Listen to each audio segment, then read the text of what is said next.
د نورستان د نورګرام ولسوالۍ په تپین دره کې د غره ښویېدنې له امله زیانمنې شوې کورنۍ د سرپناه او نورو برخو کې د بیړنیو مرستو غوښتنه کوي.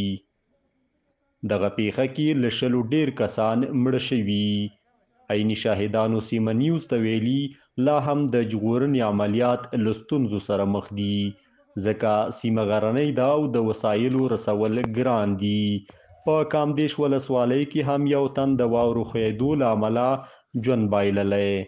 پیښو ته د رسېدو په چارو کې د دولت وزارت ویلي چې په یاده پیښه کې تر دا مهاله 25 کسان مړه شوي دي او د ژغورنې هڅې روانې دي.